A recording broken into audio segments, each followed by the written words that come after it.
The pharmacist said, "Your wife's been picking up prenatal vitamins, but you had a vasectomy." The pharmacist pulled me aside and whispered this while I was picking up my blood pressure medication. I laughed awkwardly. "There must be a mistake. We can't have children." "Sir, she's been getting them monthly for 6 months. Always pays cash. Always comes alone." I'd had a vasectomy 8 years ago after our second child died during birth. Lisa had nearly died too, and we'd decided together, no more pregnancies. The risk was too high. She'd been there for my procedure, held my hand through recovery. Driving home, my mind raced. Lisa had been glowing lately, happier. She'd quit wine completely, started yoga, been eating incredibly healthy. I'd thought it was her new wellness kick after turning 40. When I got home, I searched everything while Lisa was at her book club, found the vitamins hidden behind paint cans in the garage. The prescription label was partially scratched off, but I could make out a date, 6 months ago, just like the pharmacist said. That night I watched Lisa carefully. She definitely looked different. Fuller face, glowing skin. She kept touching her stomach unconsciously. How had I missed this? "Honey," I said at dinner, "maybe we should try for another baby." She dropped her water glass. It shattered on the floor. "What? You had a vasectomy?" "We decided. Vasectomies can be reversed." "No," she said firmly. "We made that choice for good reasons." But her hand went to her stomach protectively as she said it. I called my urologist the next morning, confirming my vasectomy was still effective.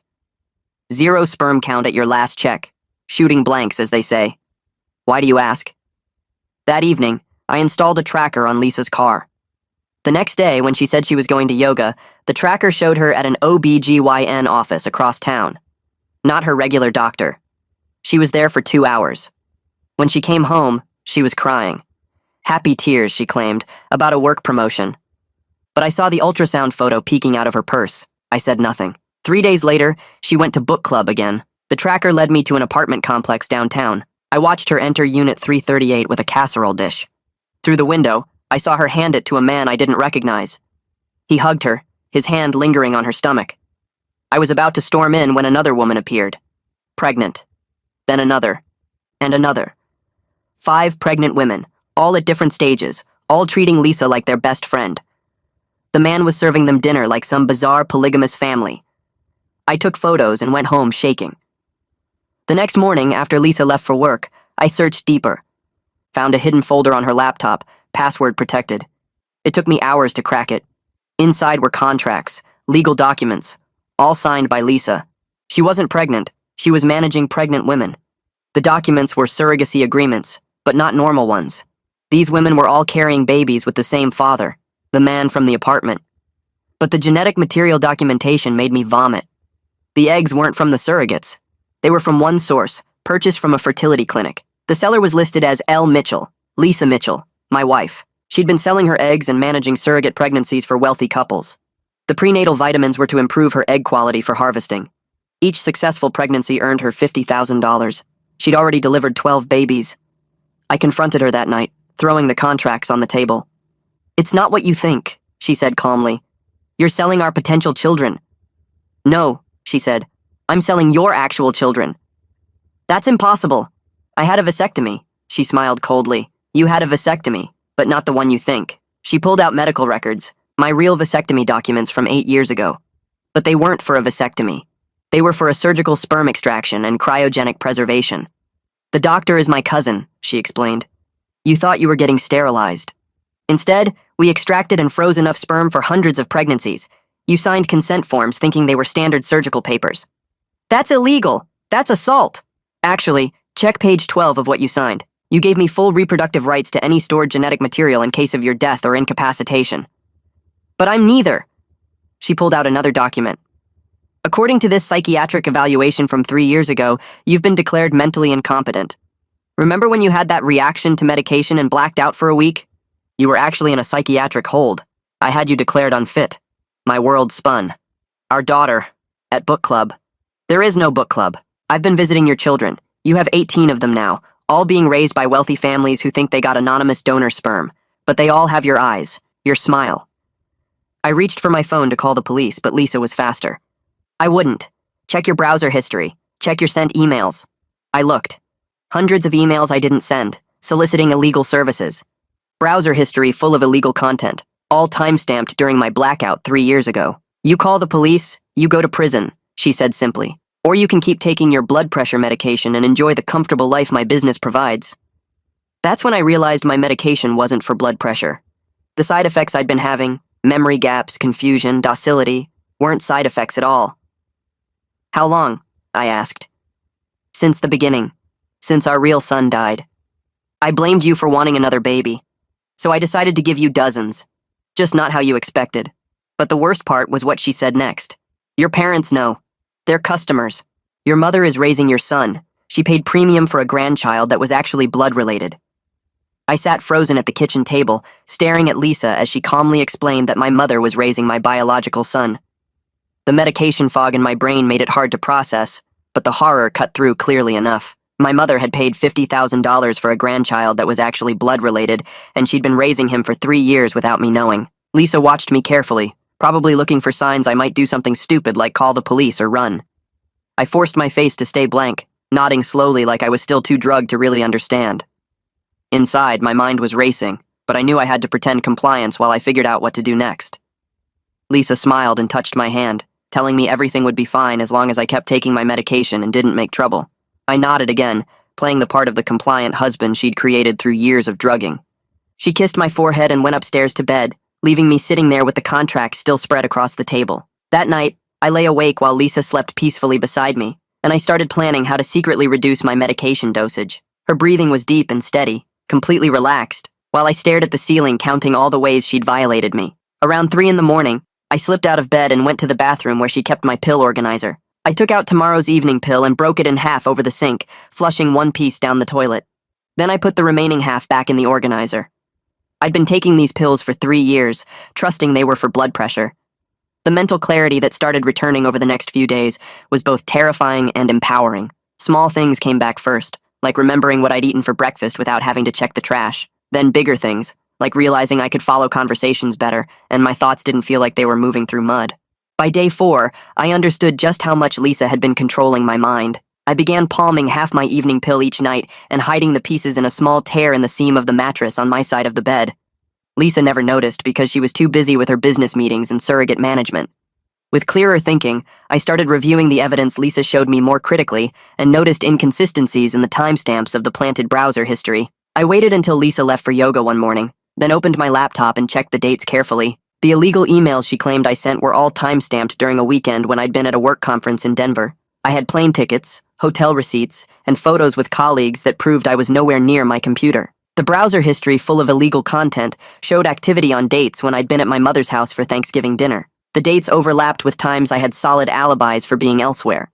I began documenting these discrepancies in a hidden note on my phone, creating a password-protected file that looked like a grocery list, but actually contained all the proof that Lisa had fabricated the evidence. Each inconsistency I found made me angrier, but also more hopeful. If I could prove the planted evidence was fake, maybe I could go to the police after all. Lisa announced she had a business trip to meet with potential clients and would be gone for 3 days. She told me this over dinner, watching my face carefully as she explained she'd be traveling to meet wealthy couples interested in her services. I maintained my usual docile demeanor while internally recognizing this was my opportunity to investigate more thoroughly. I nodded slowly and asked simple questions about when she'd be back, acting like I could barely follow the conversation.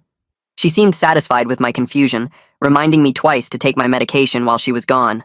I acted slightly more confused than usual to sell the idea that the medication was working, forgetting where I'd put my keys and asking her the same question twice. She left the next morning looking pleased that I was still under control, kissing me goodbye and reminding me again about my pills. The moment her car pulled out of the driveway, I stopped pretending. The morning after Lisa left, I drove to a store 3 towns over and bought a burner phone with cash. I'd found the name of a private investigator online during one of my clear-headed moments, someone who specialized in fraud cases.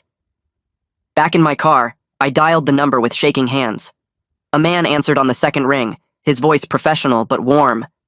I explained my situation carefully, watching for signs he thought I was delusional, but he just listened quietly and asked specific questions about the medical fraud and planted evidence. He told me his name was Rajesh Dominguez and that he'd handled cases involving medical coercion before. He listened without judgment and agreed to meet at a coffee shop across town in 2 hours. I spent those 2 hours driving around aimlessly, checking my mirrors constantly to make sure I wasn't being followed, before finally parking at the coffee shop. Rajesh was already there, a middle-aged man with kind eyes and a serious expression. We sat in a back corner booth where no one could overhear. Rajesh reviewed the contracts and medical documents I'd secretly photographed over the past week, zooming in on details and taking notes. His face grew darker as he read through the fake vasectomy paperwork and the psychiatric evaluation documents. He confirmed that what Lisa did constituted multiple crimes, including medical fraud and reproductive coercion. The sperm extraction without real consent was assault. The drugging was poisoning. The fake psychiatric hold was kidnapping.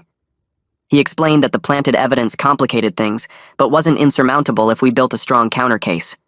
We needed to prove the timestamps were false, and that I had alibis for when the illegal activity supposedly occurred. His validation that I wasn't crazy gave me the first real hope I'd felt in years. Someone believed me. Someone with professional experience saw exactly what Lisa had done and confirmed it was criminal.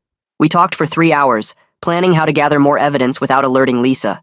Rajesh told me to document everything, photograph every paper I could find, and keep reducing my medication so my mind would stay clear. I decided to visit my mother unannounced, needing to see if Lisa's claim about her raising my biological son was true. The drive to my mother's house took 40 minutes, and I rehearsed what I'd say the entire way. When I knocked on her door, she looked surprised but happy to see me. Then I heard a child's voice from inside, asking who was at the door. My mother's face went pale as a 3-year-old boy came running to see who'd arrived. I found her at home with this little boy who had my exact eye color and facial structure. He had the same cowlick on the left side of his head that I'd always hated about my own hair. The same slightly crooked front tooth. The same way of tilting his head when he was curious. The shock of seeing my own features reflected in this child I never knew existed nearly broke my composure. He stared up at me with interest, asking my mother who I was. She told him I was an old friend and sent him to play in the other room. Her hands were shaking. My mother realized I know the truth and broke down crying right there in her entryway. She sank onto the stairs and covered her face, sobbing about how sorry she was. Between gasps, she explained that Lisa had approached her 3 years ago with an opportunity. Lisa told her I had donated sperm before our marriage, back in college when I needed money. She said I'd always felt guilty about those donations and worried about unknown children out there. Lisa claimed she could arrange for my mother to adopt one of those children, giving her a grandchild who was actually blood-related. She paid $50,000 and signed confidentiality agreements, promising never to tell me because Lisa said I'd be upset about the adoption. My mother had believed every word because it came from Lisa, her trusted daughter-in-law who she'd known for 12 years. I saw she was another victim of Lisa's manipulation, though her complicity still stung deeply. She'd been raising my son for 3 years, watching him grow, and never once questioned whether I deserved to know. Part of me wanted to scream at her for being so gullible, but looking at her broken expression, I knew Lisa had played her perfectly. Back home, I carefully searched for where Lisa might keep original documents related to the psychiatric hold and incompetency declaration. I started in her home office, going through every file in her desk, but found nothing. Then I checked our bedroom, looking in boxes at the top of the closet. Still nothing. Finally, I went to the garage and started searching behind old storage boxes and paint supplies. I found a locked file box in the back corner, hidden behind 3 gallons of paint we'd bought years ago for a project we never finished. The box was small but heavy, made of metal with a combination lock. I photographed the lock from multiple angles and sent the images to Rajesh using my burner phone. He texted back within minutes saying he could get it open without leaving evidence of tampering. We arranged for him to come over the next morning while Lisa was still away. Rajesh arrived at 9 the next morning with a small toolkit and got to work on the lock immediately. It took him 20 minutes of careful manipulation before the lock clicked open. Inside were files that made my stomach turn. The psychiatric evaluation that declared me incompetent was conducted by someone named Dr. Joyce Vance, and Rajesh recognized the name immediately from a fraud case he'd worked 2 years ago. She was another of Lisa's associates, someone who'd conduct fake evaluations for money. There were also medical records from the hospital stay during my supposed medication reaction, showing they'd admitted me for acute psychosis and confusion. But attached to those records was a toxicology report that Lisa had somehow kept from being filed officially. The report showed high levels of a drug called scopolamine in my system, a substance that causes confusion, memory loss, and suggestibility. The medication reaction that hospitalized me was actually a drug Lisa slipped into my food. Everything was orchestrated to create the legal framework for her control.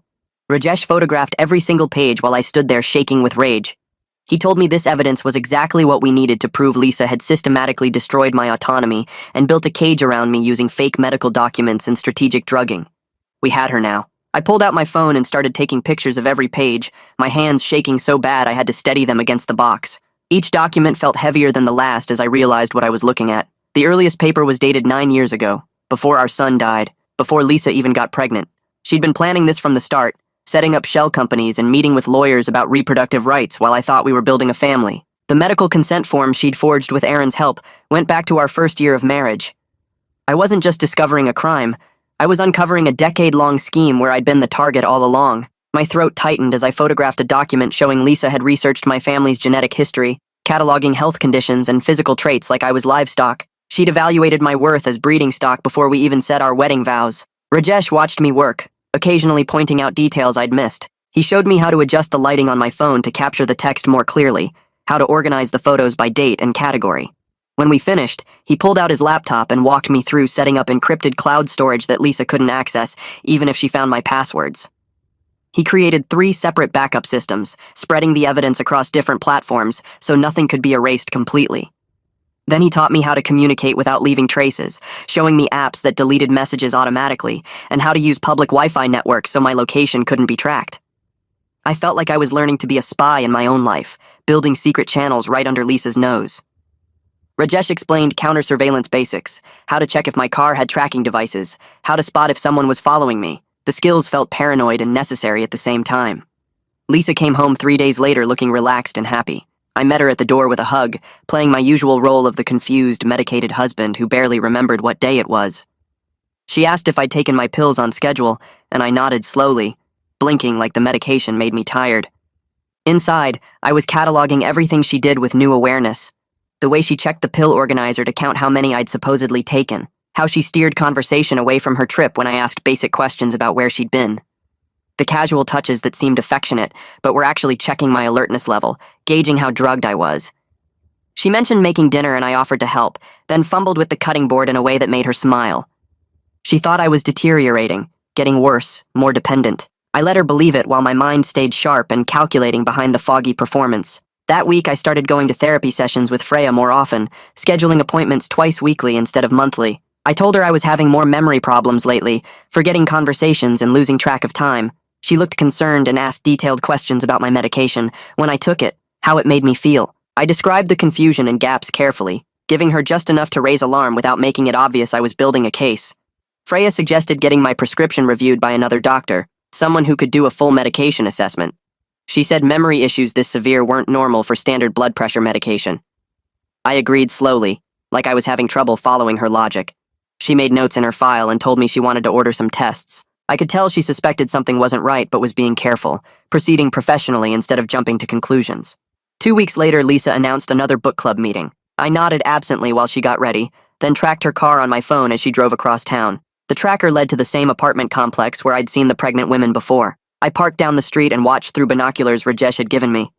This time, I paid attention to body language, not just counting heads. A woman I recognized from the photos in Lisa's files arrived looking upset, her hands clenched tight around her purse. She was about 6 months pregnant based on how she carried herself, her movements careful and strained. When she reached the apartment door, she hesitated for a long moment before knocking, like she didn't want to go inside. Lisa answered, and the woman's shoulders slumped in defeat. Through the window, I could see Lisa touching her arm, talking in that soothing way she used when manipulating people. The pregnant woman nodded but didn't look convinced. I waited in my car until the meeting ended 2 hours later. The pregnant woman came out alone, walking slowly to a beat-up sedan parked near mine. I got out and approached carefully, keeping my distance so I wouldn't scare her. I introduced myself as someone who had concerns about the surrogacy program, keeping my voice low and calm. She froze when she saw me, her eyes going wide with panic. For a second, I thought she'd run or scream. Then her face crumpled and she started crying right there in the parking lot. She told me her name was Haley and that she was trapped in a contract she didn't understand when she signed it. She'd thought it was normal surrogacy, helping a couple have a baby while earning money for college. But the contract had clauses about genetic ownership and non-disclosure agreements that scared her. She'd tried to back out 2 months ago, and Lisa had threatened her with lawsuits that would destroy her financially. Haley wiped her eyes and asked who I was, why I cared about Lisa's program. I told her I was the genetic father of the baby she was carrying, that Lisa was my wife and that I hadn't consented to any of this. Her mouth fell open and she grabbed the car door for support. She asked if I was serious, if I really didn't know about the pregnancies. I showed her my medical records on my phone, the fake vasectomy papers, some of the evidence I'd gathered. She read through it with shaking hands, her breathing getting faster. Then she looked up at me and said she'd help me if I helped her. She was terrified about what would happen after the baby was born, whether Lisa would take the child and disappear. I promised I'd do everything I could to protect her and document what Lisa was really doing. We exchanged numbers using the secure app Rajesh had set up for me. Haley agreed to meet me at the public library the following week, with her contract copy and any other papers she had. The library meeting happened on a Tuesday afternoon when Lisa thought I was at a doctor's appointment. Haley showed up looking exhausted, dark circles under her eyes like she hadn't slept in days. We found a quiet corner in the reference section, where nobody would overhear us. She pulled out a folder thick with papers and pushed it across the table. The contract was worse than I'd imagined, full of legal language about genetic material ownership and mandatory non-disclosure periods that lasted 20 years. But as Haley explained the terms, something else became clear. She told me there weren't 18 pregnancies like Lisa had claimed to me. There were actually 23 women carrying babies with my genetic material. 5 more were in early stages, being kept separate from the main group that met at the apartment. Lisa had lied about the scale of her operation, probably to keep me from realizing just how big the business had become. Haley spread out more papers showing text messages from Lisa. I read through them carefully, my anger building with each one. The messages showed Lisa threatening legal action if Haley didn't comply with medical appointments. There were texts about diet restrictions and activity limits that went way beyond normal surrogacy care. Lisa had sent one message saying Haley could lose everything she owned if she violated the non-disclosure agreement. Another text threatened to report Haley to immigration authorities even though Haley was a citizen. The coercion was obvious and documented, proof that Lisa wasn't just running a surrogacy business, but actively victimizing vulnerable women. I photographed every message and every page of the contract. This wasn't just about me anymore or my violated reproductive rights. Lisa had hurt multiple people, trapped them in situations they couldn't escape, used their desperation against them. I needed help securing my devices and detecting whatever monitoring software Lisa had installed. I reached out to Carlos, a friend from high school who worked in IT security. I hadn't talked to him in years, but I remembered he was smart with computers and trustworthy. I texted him using my secure phone, suggesting we catch up over coffee. We met at a chain restaurant near his office where the Wi-Fi was public and unsecured. I kept the conversation casual at first, asking about his job and his family. Then I mentioned having some concerns about my laptop security, wondering if he knew ways to check for monitoring software. Carlos looked at me carefully, his expression shifting from friendly to professional. He asked a few pointed questions about what kind of monitoring I suspected. I gave him enough hints without saying too much. He nodded slowly and offered to do a security check on my laptop, said he could come by my house when my wife was out. I felt relief wash through me as I accepted his offer, knowing I was building a team of people who could help me take Lisa down. Carlos arrived 2 days later while Lisa was at work, carrying a sleek laptop bag and a small toolkit. He set up at the kitchen table and plugged in a portable hard drive before asking me to bring him all my devices. I handed over my laptop, my phone, and the tablet I barely used anymore. He worked silently for nearly an hour, running diagnostic programs that filled the screen with scrolling code I couldn't understand. Finally, he leaned back and let out a low whistle. I asked what he found, and he turned the laptop screen toward me, pointing at a list of running processes. Every keystroke I'd typed for the last 3 years was logged and sent to an external server. Every website I visited, every file I opened, every password I entered. The spyware was professional grade, the kind used by corporations to monitor employees or private investigators to track targets. He showed me the GPS tracking that pinged my location every 5 minutes, creating a detailed map of everywhere I'd been. The camera and microphone could be activated remotely without any indicator light. Lisa had been watching and listening to everything, probably for years. Carlos asked if I wanted him to remove it, and I almost said yes before stopping myself. If Lisa noticed the spyware was gone, she'd know I was onto her surveillance. Instead, I asked if he could create a hidden partition, something that looked normal on the surface but let me work privately. He nodded and said he'd done similar setups for people in bad situations before, clients escaping abusive relationships or whistleblowers gathering evidence. He spent another 2 hours building what he called a virtual machine, a completely separate operating system hidden inside my regular one. To access it, I needed to hold down 3 specific keys during startup. The partition was encrypted and isolated from the main system. Anything I did there wouldn't show up in the spyware logs. He installed secure browsers, encrypted email clients, and file storage that couldn't be traced. When he finished, he showed me how to switch between the regular system and the secure one seamlessly. The regular partition would keep running its normal programs, so Lisa's monitoring wouldn't detect any change in my computer usage patterns. He even set up fake activity generators that would occasionally click links and type random searches to maintain the illusion I was still using the device normally. I felt like a prisoner who'd just been handed a key to his cell. Carlos packed up his equipment, and I walked him to the door, thanking him quietly. He squeezed my shoulder and told me to be careful, that people who go to these lengths to control someone don't give up easily. After he left, I sat at the kitchen table staring at my laptop, knowing I finally had a way to fight back without Lisa knowing. That night, I waited until Lisa was asleep before accessing the secure partition for the first time. The startup sequence felt like performing a magic trick, holding down the 3 keys and watching the screen flicker into a completely different system. I opened the encrypted browser and started searching for reproductive rights attorneys, typing keywords like fertility fraud and reproductive coercion and unauthorized use of genetic material. Most results were about women's reproductive rights, egg donation disputes, or surrogacy contract violations. My situation was so unusual that standard legal categories didn't quite fit. I refined my search to include medical fraud and psychiatric abuse and consent violations. That's when I found Solomon Fitzpatrick's name. His law firm specialized in medical malpractice and bioethics cases. One article described how he'd represented a woman whose fertility doctor had used his own sperm instead of her husband's chosen donor. Another case involved a man who discovered his genetic material had been used without consent after his death. The parallels to my situation were obvious. I read through every article and case summary I could find about him. He'd won significant settlements and criminal charges against medical professionals who violated reproductive autonomy. His website listed his areas of expertise, and reproductive fraud was prominently featured. I drafted an email explaining my situation, trying to be clear and factual without sounding crazy. I described the fake vasectomy, the harvested sperm, the surrogate pregnancies, the psychiatric hold that declared me incompetent, the planted evidence, and the drugging. I attached photos of some of the contracts and medical documents I'd photographed, being careful not to include anything that would identify me until he responded.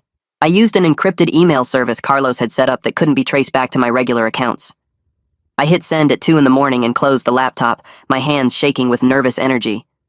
This was the first real step toward getting help from someone with actual power to do something about Lisa's operation.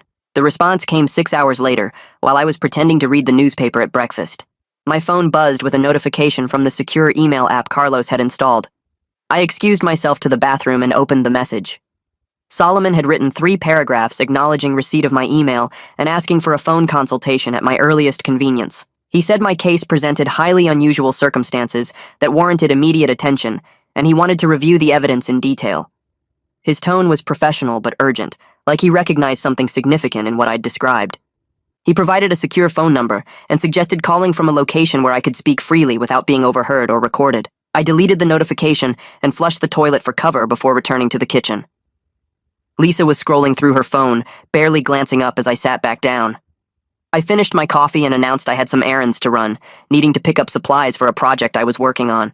She nodded absently, and I grabbed my keys, driving to a shopping center parking lot 3 miles away. I sat in my car and dialed Solomon's number using the secure phone app. He answered on the second ring, and I spent the next 20 minutes walking him through everything in chronological order. He asked pointed questions about dates, medical procedures, contract terms, and the psychiatric evaluation. When I described the planted browser history and email evidence, he was quiet for a moment before explaining that while it complicated things, forensic analysis could prove the files were manufactured. The medical fraud and reproductive coercion were serious enough that prosecutors would likely see through Lisa's defensive strategy. He asked about my current safety and whether I felt in immediate danger. I admitted I was drugged daily and monitored constantly, but that I'd started reducing my medication and had secure communication channels now. He said that was smart and asked if I'd be willing to meet in person to review all the evidence I'd gathered. We scheduled a meeting for the following Tuesday at his office downtown. Solomon said he'd review my case pro bono because it had the potential to be a landmark reproductive rights case. He explained that what Lisa had done violated multiple laws around medical consent, bodily autonomy, and reproductive fraud. The psychiatric hold and incompetency declaration added layers of abuse of process and possibly false imprisonment. The drugging constituted assault. The planted evidence was obstruction of justice and possibly conspiracy. He spoke with the kind of confidence that comes from deep expertise, and for the first time in years I felt like someone actually understood the full scope of what had been done to me. He warned that building a case would take time, and we'd need overwhelming evidence before approaching prosecutors. Lisa had clearly planned this operation carefully and would have her own defenses ready. But he said the medical fraud and pattern of victims through the surrogate mothers would help establish that this wasn't just a domestic dispute, but a criminal enterprise. He advised me to continue gathering evidence while maintaining my appearance of compliance. The key was building an unstoppable case before Lisa realized I was no longer under her control. We ended the call, and I sat in the parking lot for another 10 minutes, letting the reality sink in that I finally had a real attorney willing to fight for me. The fog of helplessness that had surrounded me for 3 years was starting to lift, replaced by something that felt like actual hope.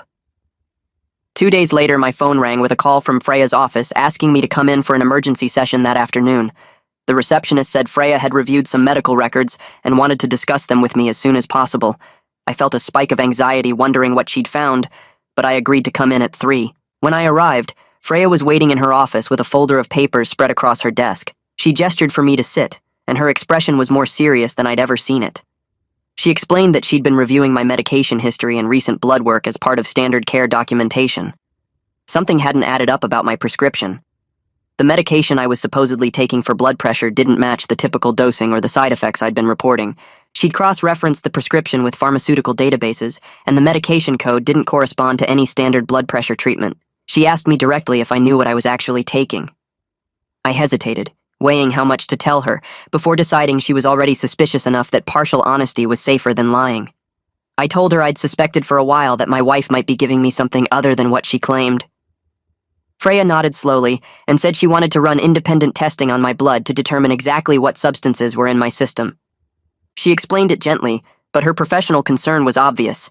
This wasn't just about medication mix-ups, but about the possibility I was being given something without my informed consent. I authorized the blood draw immediately, and Freya took 3 vials, labeling them carefully before sending them to an independent lab she trusted. She said results would take about a week and asked if I felt safe at home. I assured her I was being careful and had started taking steps to protect myself. She made notes in my file and scheduled a follow-up appointment for when the results came back. As I left her office, I felt validated in a way I hadn't expected. Freya's professional concern meant I wasn't crazy or paranoid. A medical expert had looked at the evidence and seen the same red flags I'd been living with. Having her as an ally in the medical field would strengthen my case significantly when the time came to present everything to prosecutors. I drove home feeling like another piece of the foundation was falling into place. The results came back 6 days later, and Freya called me personally to discuss them. Her voice was tight with controlled anger as she explained what the lab had found. My blood showed a mix of anti-anxiety medications and mild sedatives, the kind used to treat severe panic disorders or as pre-surgical relaxation aids. The combination and dosing would absolutely cause memory problems, confusion, and docility. Long-term use at these levels could cause permanent cognitive effects. She said she was horrified and wanted to report this immediately to medical authorities and possibly law enforcement.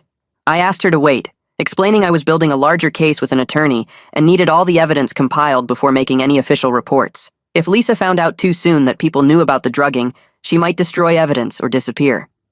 Freya reluctantly agreed, but made me promise to move forward with legal action soon. She documented everything in sealed medical records that could be subpoenaed later.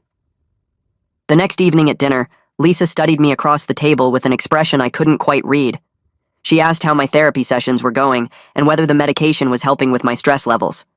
I played up confusion and fatigue, letting my sentences trail off mid-thought and rubbing my temples like I had a headache. I mentioned that Freya thought maybe the dosage needed adjusting because I was feeling more foggy than usual. Lisa nodded thoughtfully and said she'd talk to the pharmacy about increasing my prescription. She watched me take my evening pills with more attention than usual, making sure I swallowed them completely. I'd gotten good at palming half the dose and hiding it, but that night I made a show of being extra compliant. She seemed satisfied and slightly increased the number of pills she gave me over the next few days, not realizing I was only taking a small fraction. The clearer my mind became, the more I had to pretend to be declining. I started leaving tasks half-finished around the house and forgetting conversations we'd had the day before. Lisa's monitoring increased, but her suspicions seemed to ease. She thought the drugs were working better, making me more manageable. The irony of her satisfaction while I was actually breaking free gave me a grim sense of victory. Rajesh called me on the secure phone 3 weeks after I'd hired him with an update on Aaron Richter. He dug deep into Aaron's background and found a pattern that made my stomach turn. Aaron had lost his medical license in another state 7 years ago for falsifying patient records and performing unauthorized procedures. He'd been sanctioned by the medical board for ethical violations involving experimental fertility treatments that weren't approved. After losing his license, he'd moved here and opened a new practice under slightly different credentials, apparently exploiting gaps in cross-state licensing verification. Rajesh had found 2 other patients who'd filed complaints about Aaron performing procedures that didn't match what they'd consented to, though neither case had resulted in criminal charges. The pattern established that Aaron was exactly the kind of doctor who would participate in Lisa's scheme. He had a history of disregarding patient consent and manipulating medical procedures for his own purposes. This background would be critical for establishing credibility that he would absolutely perform a fake vasectomy and sperm extraction without my knowledge. Rajesh sent me encrypted files with all the documentation, medical board complaints, licensing records, and patient testimonies. I added everything to my growing evidence folder, feeling the case getting stronger with each new piece. I arranged another secret meeting with Haley at the same library, this time asking if she knew other surrogate mothers who might be having doubts about the program. She arrived looking nervous but determined, and she'd brought 2 other women with her. Both were pregnant, one about 5 months along and the other just starting to show. Haley introduced them using only first names and explained that they'd all been talking privately about concerns with their contracts. The first woman described how Lisa had recruited her through a Facebook group for people struggling financially, promising easy money for carrying a baby. The contract had seemed straightforward at first, but once she was pregnant, Lisa had started imposing strict rules about diet, activity, and medical appointments. Any deviation resulted in threats about contract violations and financial penalties. The second woman had a similar story, but added that Lisa had threatened to report her to immigration authorities if she didn't comply, even though she was a legal resident. The coercion was obvious and systematic across multiple victims. I asked if they'd be willing to have their testimonies recorded, and they both agreed, understanding that their cooperation might help stop Lisa from exploiting others. I used my phone to record each woman describing her recruitment, the contract terms, and the coercive tactics Lisa used to maintain control. All three women talked about feeling trapped, unable to back out without facing financial ruin or worse. The pattern of victimization extended far beyond just me. Lisa had built an operation that preyed on vulnerable people and used their desperation against them. I promised to protect their identities as much as possible while using their testimonies to build the case. After they left, I uploaded the recordings to my secure cloud storage, knowing this evidence would be crucial for showing prosecutors that Lisa's operation wasn't just about reproductive fraud, but about systematic exploitation of multiple victims. Solomon called me the following Monday to say he'd filed a sealed motion with a judge he trusted. The motion requested a protective order and preliminary investigation into Lisa's activities without notifying her. Sealed filings meant Lisa wouldn't be alerted that legal action was beginning until we were ready to move forward with the full case. The judge had reviewed the evidence summaries Solomon provided and agreed there was sufficient cause for concern to warrant a confidential investigation. Solomon explained that this was a critical step because it meant the legal system was now formally involved, even if quietly. Prosecutors would begin reviewing the evidence and determining what charges to file. The sealed nature protected me from retaliation while the investigation proceeded. He said we were probably looking at another 4 to 6 weeks before everything would come together for arrests and formal charges. During that time, I needed to continue gathering evidence and maintaining my appearance of being under Lisa's control. The legal machinery was finally turning in my favor, slowly, but inevitably.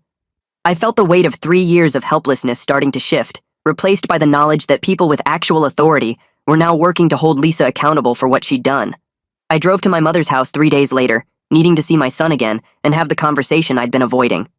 She opened the door with a smile that faded when she saw my face. The boy was playing with blocks in the living room, his dark hair falling across his forehead exactly like mine did at that age. I watched him stack the blocks carefully, his little tongue poking out in concentration, and felt my chest tighten. My mother sat beside me on the couch, her hands folded in her lap. I told her everything, keeping my voice low so the boy wouldn't hear. The fake vasectomy, the drugging, the planted evidence, the 23 pregnancies. She went pale, her hands starting to shake. She kept looking at the boy, and then back at me, her eyes filling with tears. Lisa had told her I'd donated sperm before our marriage, that this was a gift I'd wanted to give. My mother had believed she was helping fulfill my wishes, not participating in reproductive fraud. She started crying, covering her mouth with her hand. I asked if she would testify about what Lisa had told her, about the $50,000 she'd paid, about the confidentiality agreements. She nodded, still crying, and reached for my hand. The boy looked up from his blocks and asked if Grandma was sad. I went over and sat on the floor with him, helping him build a tower while my mother composed herself. He chattered about preschool and his friends, completely unaware that his entire existence was built on lies and manipulation. When it was time to leave, he hugged me without hesitation, calling me the nice man who visits sometimes. My mother walked me to the door and promised she would do whatever was needed to help. I drove home feeling like my heart had been put through a shredder. Carlos met me at a coffee shop the next afternoon, bringing a laptop and a small black device I didn't recognize. He explained the dead man's switch concept while sketching a diagram on a napkin. If I didn't check in with a secure server every 48 hours, the system would automatically send encrypted files to multiple recipients. Law enforcement, media outlets, backup attorneys, even some advocacy organizations. Everything would go public if Lisa tried to have me recommitted or worse. Carlos spent 2 hours setting it up on my secure partition, walking me through the check-in process until I could do it without thinking. He made me practice on a dummy system, timing how long it took. The insurance policy felt like putting on armor after years of fighting naked. I finally had leverage, something to protect me if Lisa realized I was no longer under her control. Carlos also gave me a second burner phone with a panic button that would trigger the immediate release if I was in danger. I tested it once, watching the confirmation flash on the screen, then carefully disabled the actual send function. Just knowing I had that option made me breathe easier. I got home that evening to find Lisa sitting at the kitchen table with a strange expression on her face. She had a pregnancy test in her hand, the little window showing 2 pink lines. She watched me carefully as she held it up, her smile cold and calculated. I felt my stomach drop but forced excitement onto my face, asking if it was real. She said yes, that she'd stop taking her birth control and use the stored material one more time. Another child to bind me to her operation, another piece of leverage. I hugged her like I was supposed to, feeling her body tense against mine. She was testing me, watching for any sign that I wasn't the docile, medicated husband anymore. I played along perfectly, suggesting names and asking about due dates while my mind raced. This was escalation, a new layer of control. I excused myself to the bathroom and used my hidden phone to document everything, including a photo of the test she'd left on the counter. The manipulation was so obvious now that I could see through her tactics, but I had to pretend nothing had changed. That night, I lay awake beside her, wondering if she was really pregnant or if this was another manipulation. Either way, it was coercion, another attempt to trap me. Rajesh called 2 days later with news about the psychiatric evaluator who'd declared me incompetent. He'd pulled the professional records and found a pattern of disciplinary actions going back 15 years. Ethics violations, complaints from patients, sanctions from the state medical board. The man had been suspended twice and was currently on probation. His credibility was already damaged in professional circles, which meant his evaluation of me would be easier to challenge. Rajesh sent me the full report, page after page of documented misconduct.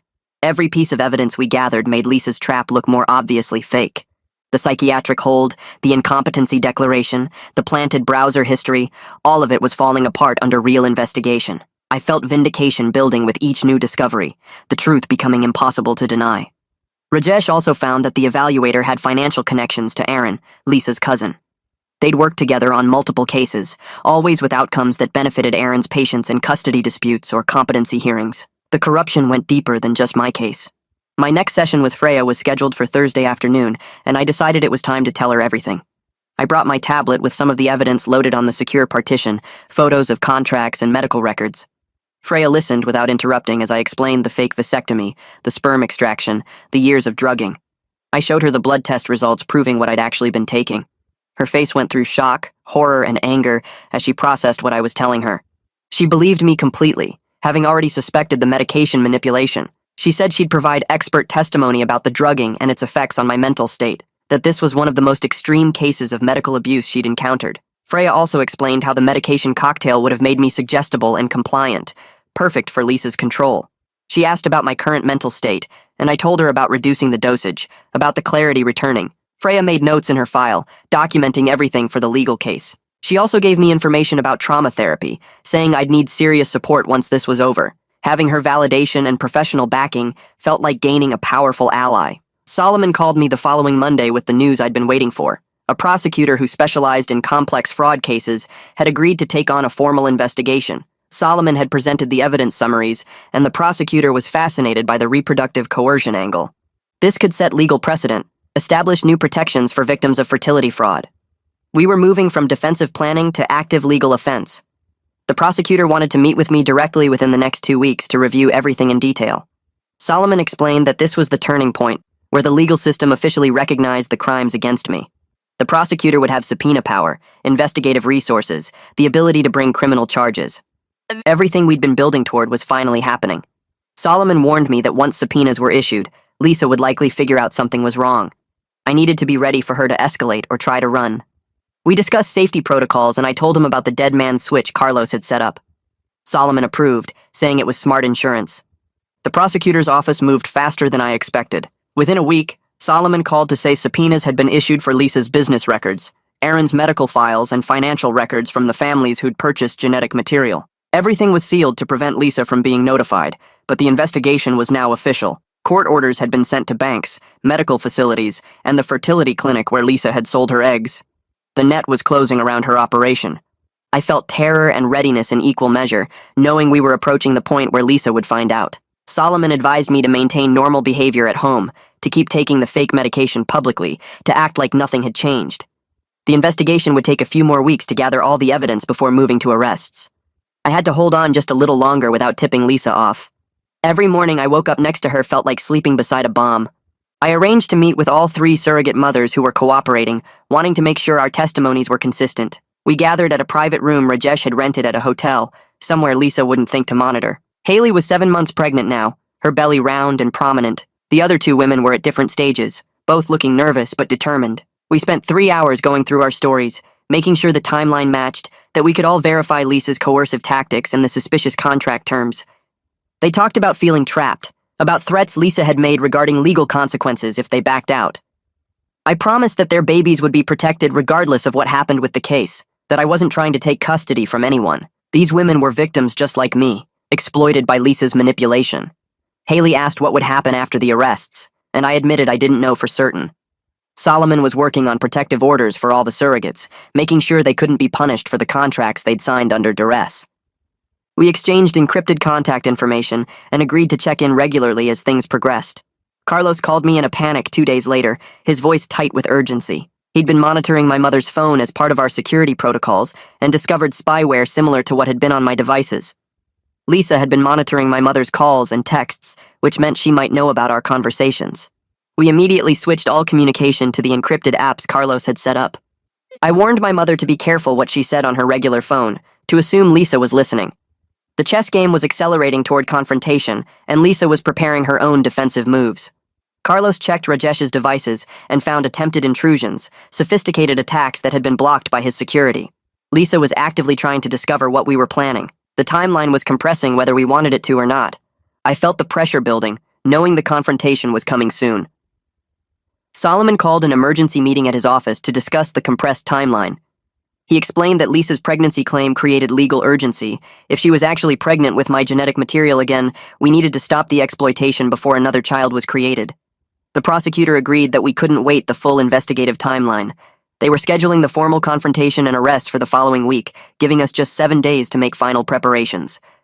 Solomon walked me through what would happen, how the arrests would be coordinated, where I needed to be for safety. The prosecutor wanted me at the station when Lisa was brought in, ready to give my statement while everything was fresh. Rajesh would provide all his investigative files. Freya would be available for expert testimony. The surrogate mothers would give their statements separately. Everything was coming together faster than I'd expected, the momentum building toward an unavoidable collision. I left Solomon's office feeling like I was standing on the edge of a cliff, about to jump. I spent the next 7 days checking every piece of evidence 3 times over, making sure nothing could fall apart under scrutiny. Rajesh came by the house while Lisa was at work, bringing his equipment to do one final sweep of every room. He found the first camera hidden inside a smoke detector in the bedroom, lens pointed directly at the bed where I slept. The second was built into a picture frame on my desk, watching everything I did on my computer. The third was the worst, tucked inside the bathroom mirror where I'd been taking my reduced medication doses and hiding the pills. She'd been watching me the entire time, seeing me palm the tablets and stash them away. My hands shook as Rajesh carefully photographed each camera in place before disabling them. She knew I was resisting. She'd been letting me think I was clever while documenting my rebellion. Rajesh assured me the secure partition on my computer had protected my real work, that the cameras couldn't see through his encryption. But the violation burned deeper than anything else she'd done. Even my most private moments had been performance for her surveillance.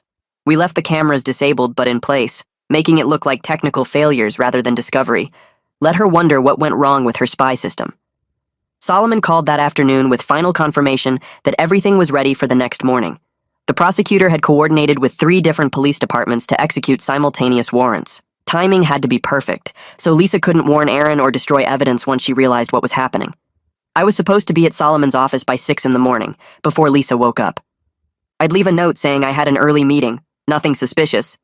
Just another normal day until it wasn't. That night I couldn't sleep at all, lying in bed next to Lisa while my mind ran through every possible way this could go wrong. What if the prosecutor decided the case was too weird to pursue? What if Lisa had backup plans I didn't know about? What if she'd hidden evidence somewhere we hadn't found? I kept thinking about all those children, 31 pregnancies she'd orchestrated using my genetic material without consent. Some of them were already born and living with families who had no idea their donor wasn't anonymous. Others were still growing inside women who thought they'd signed up for something legitimate. Around 3 in the morning, I got up quietly and went to my computer, using the secure partition to write letters I hoped no one would ever need to read. I wrote to my son at my mother's house, explaining everything in simple words a child could understand someday when he was old enough. I told him none of this was his fault, that I loved him even though we'd never met properly, that I was fighting to be his father for real. I wrote to the other children I'd never know, scattered across the country in homes where they'd grow up thinking they came from anonymous donor number whatever. I told them about their genetic history, my family's medical background, things they deserved to know. I wrote to Haley's baby, due in just a few weeks now, explaining that her mother was brave and strong and had been victimized just like me.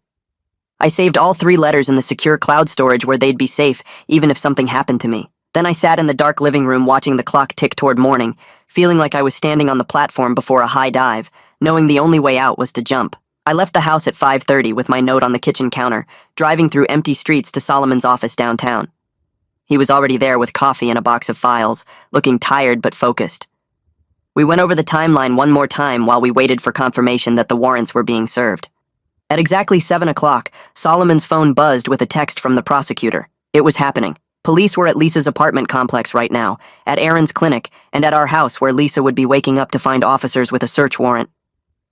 I sat in Solomon's conference room watching the morning light spread across the city, knowing that somewhere out there the careful trap I'd built was finally springing shut. The relief was so strong it made me dizzy, but it mixed with this sick feeling in my stomach because I knew how much damage had already been done that could never be fixed. All those children existed because Lisa had stolen my genetic material and sold it. All those families had been lied to about where their babies came from. All those years I'd been drugged and controlled, losing pieces of myself I'd never get back. Legal justice was happening, but it couldn't undo any of that. Solomon's phone kept buzzing with updates from the prosecutor. Lisa had been found at the apartment complex like we'd predicted, arriving for a meeting with the surrogate mothers. She'd tried to run when she saw the police cars, but they'd blocked the exits. Aaron was at his clinic preparing for his first appointment of the day when officers walked in with handcuffs. Both of them were being transported to the station for booking and questioning. The police found everything at the apartment complex, boxes and boxes of records Lisa had been stupid enough to keep in physical form. Financial ledgers showing every payment, every contract, every transaction in her operation. The prosecutor sent Solomon a preliminary count, and my stomach dropped when I saw the number. 31 active pregnancies, not the 23 we documented. 8 more women we hadn't even known about, all carrying babies with my genetic material.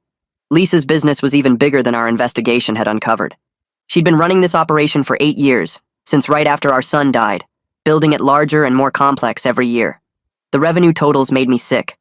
Over $2 million she'd made selling my children to families who thought they were getting anonymous donor sperm. $2 million from violating my body and autonomy, from stealing my genetic material and using it without consent. The prosecutor texted that they were charging her with medical fraud, reproductive coercion, drugging, falsifying records, operating an unlicensed fertility business, and about a dozen other crimes I couldn't even process.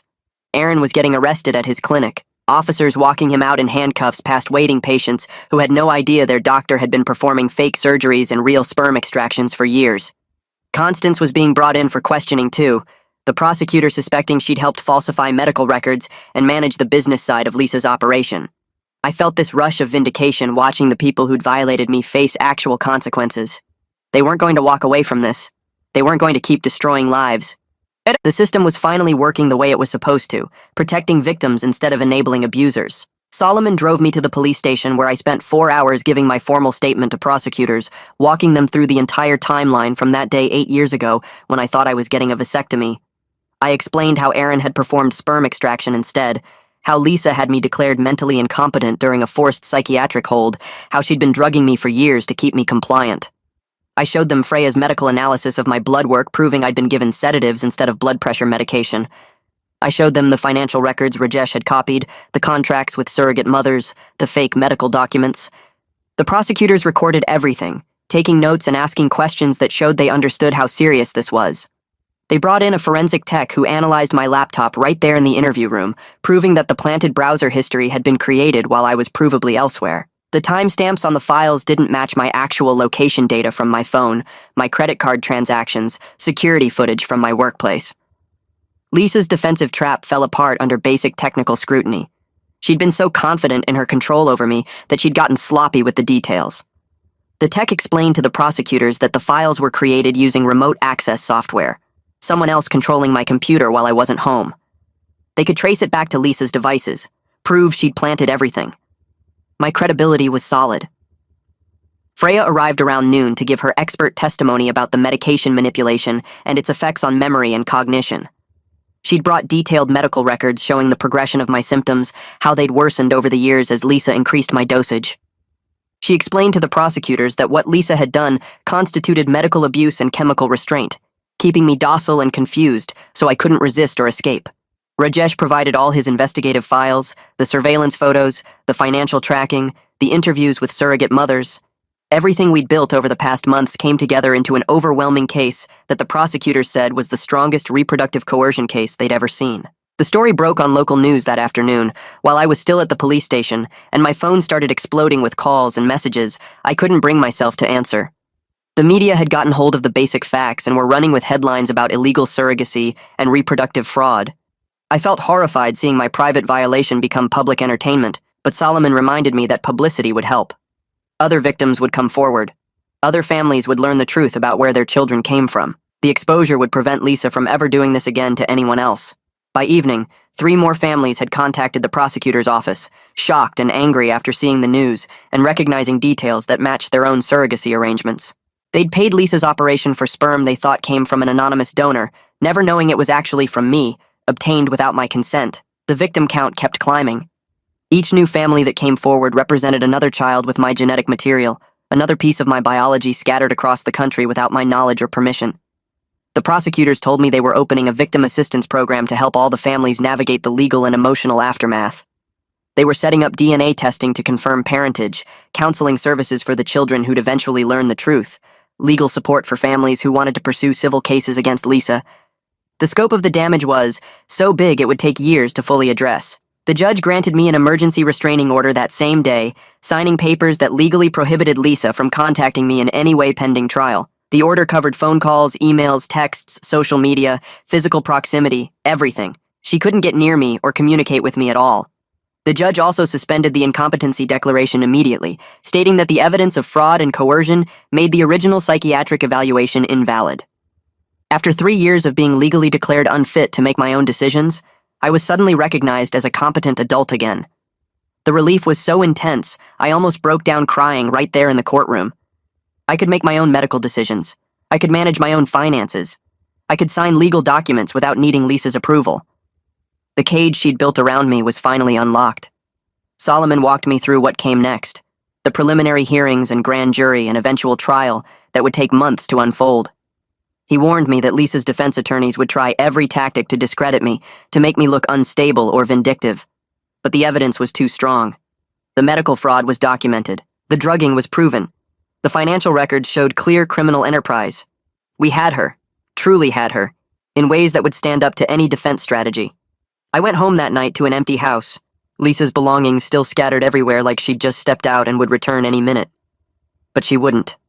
She was in jail awaiting arraignment, and I was free for the first time in 8 years.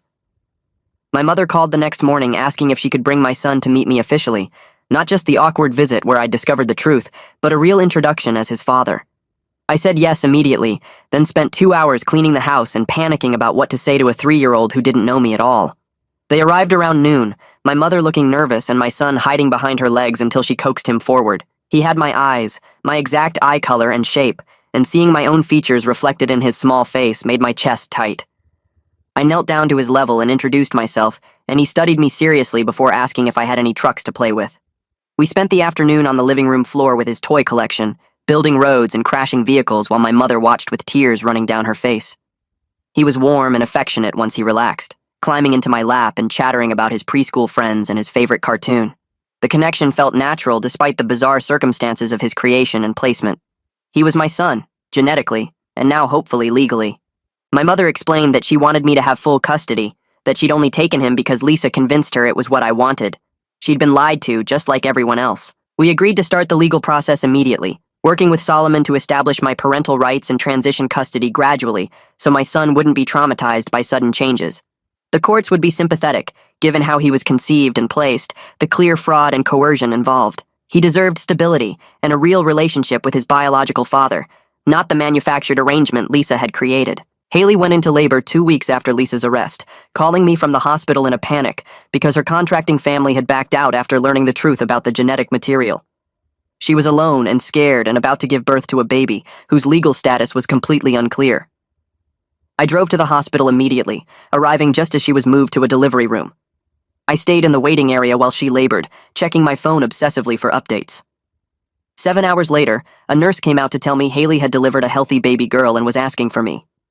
I went into the recovery room and saw Haley holding this tiny infant with a full head of dark hair and the complexity of the situation hit me all over again. This baby had my genetic material, but Haley was her mother in every way that mattered. She'd carried her for 9 months, gone through labor, would raise her and love her. The invalid contract didn't change any of that. Haley looked exhausted but peaceful, and she asked me what I wanted to do about custody. I told her the truth, that I wasn't trying to take her child away. Haley was the mother who'd carried and birthed her. The baby deserved to stay with her mother, not get caught up in more legal chaos. We agreed to work with attorneys to establish clear parental rights, Haley as the legal mother with full custody, and me listed as the genetic father with no custody claims. I'd help financially when she needed it, and maintain a relationship as an uncle figure, someone in the baby's life but not trying to be her father. The baby deserved stability and love, not another court battle over her existence. Haley cried and thanked me, and I held my genetic daughter for a few minutes before giving her back to her real mother. She was beautiful and perfect, and she represented both the worst violation I'd experienced and the possibility of something good coming from terrible circumstances. Over the next few months, I spent hours each week at the prosecutor's office, going through every document and contract Lisa had created. The lead prosecutor was a woman in her 50s who specialized in medical fraud cases, and she treated me with a kind of careful respect that I appreciated. She never acted like I was weak or broken, just someone who'd been victimized by a complicated crime. We built the case piece by piece, organizing evidence into categories: medical fraud, reproductive coercion, drugging, falsified psychiatric records, operating an unlicensed fertility business. Each charge had its own stack of documentation, witness statements, financial records. The legal complexity was overwhelming at first, but breaking it down into specific crimes made it feel manageable. Aaron's medical files showed the fake vasectomy procedure in detail, with my signed consent forms that looked legitimate, but contained hidden language about sperm extraction. Lisa's business records documented every surrogate arrangement, every payment, every genetic material transaction. The bank statements showed over $2 million flowing through accounts I never knew existed. The evidence was so thorough that the prosecutors kept saying they'd never seen a case this well documented. I felt a grim satisfaction knowing that Lisa's own meticulous record-keeping would be what destroyed her. I started therapy with a trauma specialist named Dr. Lindqvist 3 times a week, working through everything that had happened. The first few sessions were just me sitting there trying to find words for the violation I felt. Dr. Lindqvist was patient, never pushing, just letting me process at my own pace. We talked about bodily autonomy and how the fake vasectomy was a form of assault that went on for years. We discussed the drugging and how it had stolen my ability to think clearly, to make decisions, to protect myself. The medication had kept me docile and confused, while Lisa built her entire operation around my genetic material. Dr. Lindqvist explained that trauma like this takes years to fully process, that there's no quick fix or simple resolution. But working with a clear mind, without the fog of those pills, felt like progress in itself. I could remember things now, connect events, see patterns I'd missed before. The genetic children I'd never know were the hardest part to discuss. 18 people out there with my DNA, growing up in families who thought they'd gotten anonymous donor sperm. I'd never be their father, never know most of them, never have any real relationship with them. That loss felt impossible to quantify or grieve properly. Dr. Lindqvist helped me understand that I could acknowledge that pain without letting it consume me, that I could build a life even with that wound. The surrogate mothers who'd been trapped in Lisa's coercive contracts formed a support group, and Haley invited me to attend some of the meetings. There were 7 women total, all at different stages of pregnancy or postpartum, all trying to figure out how to move forward. Some of them had signed contracts thinking they were helping infertile couples, only to discover the genetic material came from a scheme they never agreed to. Others had been lied to about the compensation or the legal protections they'd have. The meetings were held in a community center basement, and I sat in a circle with these women who were all connected to me through Lisa's exploitation. I shared my perspective about the fake vasectomy and the drugging, and they shared their experiences with Lisa's manipulation and control. Some of them decided to keep the babies they were carrying, forming bonds during pregnancy that felt more important than the circumstances of conception. Others chose adoption, wanting the children to go to families who could provide stability without the trauma attached. A few were still undecided, working through their options with counselors and lawyers. I supported whatever decision each person made for themselves, knowing that every situation was different and complicated. We were all just trying to navigate the aftermath of Lisa's exploitation, finding ways to reclaim some control over our lives and bodies. 8 months after Lisa's arrest, her trial began at the county courthouse. I arrived early that first morning, dressed in a suit that felt too formal, my hands shaking as I walked through security. The courtroom was smaller than I expected, with wooden benches and fluorescent lights that made everything feel sterile and official. Lisa sat at the defense table in a gray suit, her hair pulled back, looking calm and composed like she was attending a business meeting. Seeing her there, knowing she couldn't control me anymore, was both terrifying and empowering. I testified for 2 full days, walking the jury through everything from the fake vasectomy, to the drugging, to the systematic violation of my reproductive rights. The prosecutor asked detailed questions about the medical procedure, making me describe how I'd believed I was getting sterilized while they were actually extracting sperm.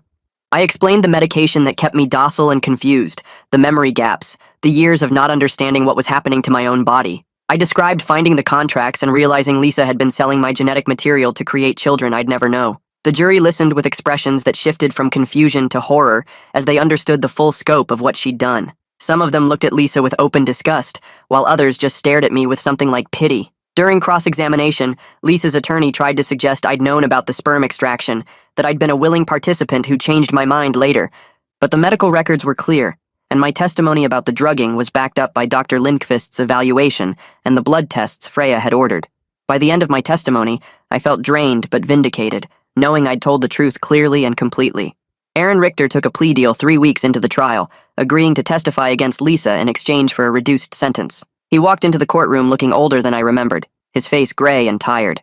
He sat in the witness box and described how Lisa had recruited him 9 years ago, before our second child was even born, to perform the fake vasectomy and sperm extraction. He admitted they'd planned it from the beginning, that Lisa had approached him with the scheme, and he'd agreed because she was family, and promised him a cut of the profits. He explained the surgical procedure in detail, how they'd made it look like a standard vasectomy while actually extracting viable sperm for cryogenic storage.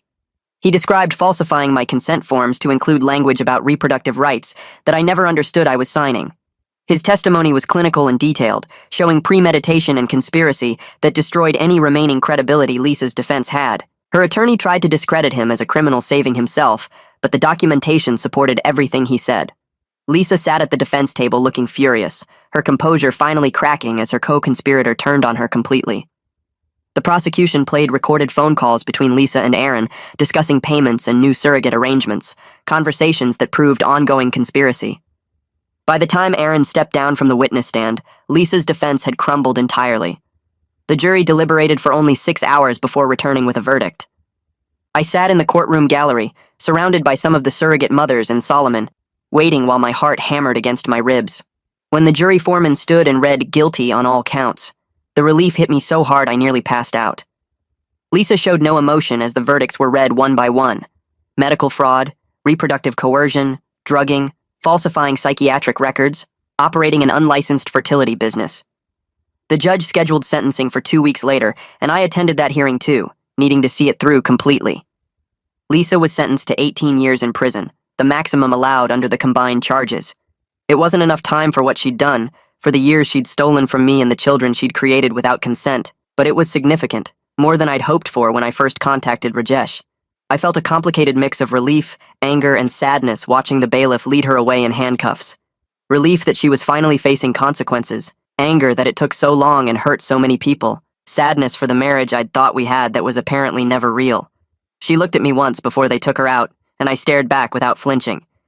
She had no power over me anymore. Constance Richter received a lighter sentence of 5 years for her role in falsifying medical records and helping cover up the scheme. She'd been the clinic administrator who processed the paperwork and made sure everything looked legitimate on the surface. Her attorney argued she'd been manipulated by her husband and Lisa, that she hadn't fully understood the scope of what was happening. The judge was somewhat sympathetic but still imposed prison time for her active participation. The psychiatric evaluator who'd declared me incompetent lost his license permanently after an investigation by the state medical board. They found he'd falsified other evaluations too, part of a pattern of unethical behavior that finally caught up with him. Each person who'd participated in Lisa's scheme faced consequences appropriate to their level of involvement. Some got prison time, others lost professional licenses, a few faced civil lawsuits from victims. Watching the legal system actually work, actually hold people accountable, restored some faith I'd lost over the past few years. The civil judgment came through 6 months after Lisa's criminal conviction. I was awarded $2 million from Lisa's assets, essentially everything she'd earned from her illegal operation. The judge ruled that all proceeds from the fertility fraud belonged to the victims, and I was the primary victim whose genetic material had been exploited. The money went into accounts I set up for specific purposes: ongoing therapy for myself and the surrogate mothers who needed it, a trust fund for my son that he'd access when he turned 18, and a foundation to support other victims of reproductive coercion. Financial compensation didn't heal the violation or undo what happened. No amount of money could give me back the years Lisa stole or change the fact that I have genetic children I'll never really know. But it provided practical support for recovery and let me help other people who'd been hurt by her scheme. I could afford the intensive therapy I needed, help the surrogate mothers with their medical bills and legal fees, and make sure my son had resources for his future. The money felt like reclaiming something, taking back what Lisa had stolen and using it for actual good, instead of her twisted operation. My son came to live with me full-time after a gradual transition period that took about 4 months. At first, he spent weekends at my apartment while still living primarily with my mother. Then it became half the week, then full-time with regular visits to my mother's house. The transition was harder on him than I'd expected. He was only 3 years old and didn't understand why everything was changing, why he couldn't see his grandmother every day anymore, why this man who was suddenly his father had such a complicated relationship with the woman who'd arranged his existence. We worked with a child therapist who specialized in complex family situations, helping him process the changes in age-appropriate ways. I learned how to be a father to a toddler, figuring out routines and meals and bedtime stories. Some days were good, full of small joys like watching him play with blocks or hearing him laugh at something silly. Other days were hard when he cried for my mother or asked questions I didn't know how to answer. But slowly, we built a real father-son relationship based on trust and consistency. My mother visited regularly, usually twice a week, and we were all working through our guilt and trauma in therapy. She was dealing with her role in Lisa's scheme, the fact that she'd paid for a grandchild without questioning where the genetic material came from or whether I'd actually consented. We had difficult conversations about boundaries and honesty, about how to move forward without pretending the past didn't happen. We were slowly becoming a family, though not the one any of us expected or would have chosen. I connected with some of the families who'd unknowingly raised my biological children through a mediator who specialized in complex genetic situations. Not all of them wanted contact, and I respected that completely. These were their children, raised from birth, loved and bonded to their families. I wasn't trying to disrupt their lives or claim any parental rights. But a few families were open to limited contact, wanting their children to know their genetic history and medical background. I met 3 of my genetic children in supervised settings over the course of several months. The first was a 5-year-old girl with my dark hair and the same crooked smile I see in photos of myself as a kid. Her parents were kind and careful, letting us meet at a park with the mediator present.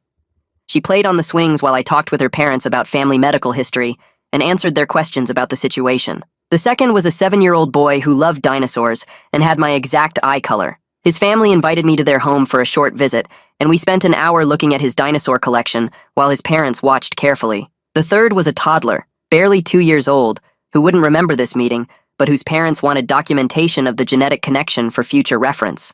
Each meeting was surreal and emotional in different ways. These children had my DNA but weren't my children in any real sense. I wasn't their father, wasn't trying to be, couldn't be even if I wanted to. They had parents who loved them and lives that didn't include me. But they deserved to know their genetic history, deserved to have answers if they ever had questions, deserved to know they weren't products of anonymous donation, but of a complicated crime that wasn't their fault. We were figuring out what these relationships could be, building something new that didn't fit traditional categories, but felt right for everyone involved. Haley sent me a photo of her daughter's first birthday party, the little girl smashing her face into a pink frosted cake while wearing a tiny crown. I smiled at my phone and transferred money into Haley's account for daycare expenses, something I'd been doing monthly since the baby was born. We met for coffee every few weeks at a place halfway between our homes, and she'd update me on developmental milestones while I showed her pictures of my son. The relationship worked because we'd both survived something horrible together and came out the other side wanting to help each other heal rather than run away from the reminder. Her daughter called me uncle at Haley's suggestion, and I brought presents for birthdays and holidays, careful never to overstep but always available when needed. Haley was thriving as a single mom, working part-time as a nurse while her daughter attended a good daycare program I helped pay for. She'd started dating someone recently, a kind man who knew her full story and accepted the complicated nature of her daughter's genetic origins. Watching her build a happy life after everything Lisa put her through gave me hope that recovery was actually possible. Carlos came over on a Saturday morning with 3 boxes of new electronics and spent 6 hours setting up what he called my digital fortress. He installed encrypted phones, configured secure email systems, and built custom privacy protections into every device I owned. I watched him work and felt grateful to have a friend with these specific skills, someone who understood that my paranoia about technology wasn't irrational but necessary after years of surveillance. He showed me how to check for spyware, how to verify my devices were clean, and how to maintain proper security protocols going forward. The violation of having every keystroke monitored for years had left scars that would probably never fully heal, But Carlos's patient teaching helped me trust technology again with proper safeguards in place. He refused payment for any of it, saying that helping me reclaim my privacy was payment enough for their friendship. We ordered pizza and talked about normal things like sports and movies, and I realized how much I'd missed having regular friendships with people who weren't connected to the legal nightmare of my life. Solomon called me about testifying before the state legislature on a bill addressing reproductive coercion and fertility fraud. My case had become a catalyst for legal reform, and lawmakers wanted to hear directly from someone who'd experienced this specific type of violation. I said yes, despite the terror that flooded through me at the thought of speaking publicly about the most humiliating details of my life. We met at his office to prepare my testimony, and he coached me on staying focused and calm while discussing traumatic events. The hearing room was smaller than I expected, but still intimidating, filled with legislators and their staff members taking notes while I spoke into a microphone.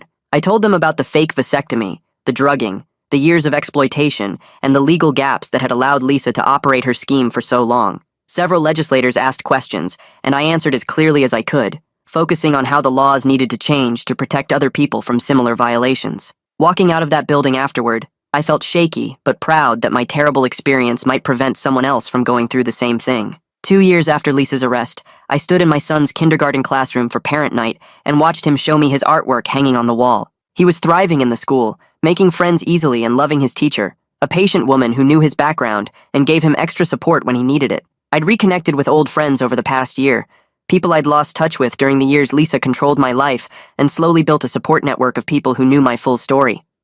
Some of them had pulled away when they learned the details, unable to handle the complexity and weirdness of my situation, but the ones who stayed became my closest friends. The medication was completely out of my system, and my mind felt sharp and clear in ways I'd forgotten were possible. I could think through complex problems, remember conversations accurately, and make decisions without the fog that had clouded everything for years. My therapist said I was doing remarkably well given what I'd been through, though she cautioned that trauma recovery wasn't linear and I should expect setbacks. Still, standing there watching my son explain his finger painting to me with pure joy, I felt genuinely good about where my life was heading. I started dating again 6 months ago, taking things incredibly slowly and being very upfront about my complicated history on the first date. The woman I'd been seeing worked as a librarian and had her own complex past that made her patient with my need to build trust gradually. We'd been on maybe 15 dates over those months, mostly coffee and walks in the park, nothing physical beyond holding hands. She knew about Lisa, about the biological children scattered across the state, about my son and the ongoing therapy and the legal advocacy work. She listened without judgment and shared her own stories of surviving a difficult divorce, and we built something careful and genuine between us. Last week she'd met my son for the first time at a playground, and they'd gotten along well, building sandcastles together while I watched. The possibility of a normal relationship had seemed impossible 2 years ago, but here I was actually experiencing something healthy and real with someone who understood that trust would take time.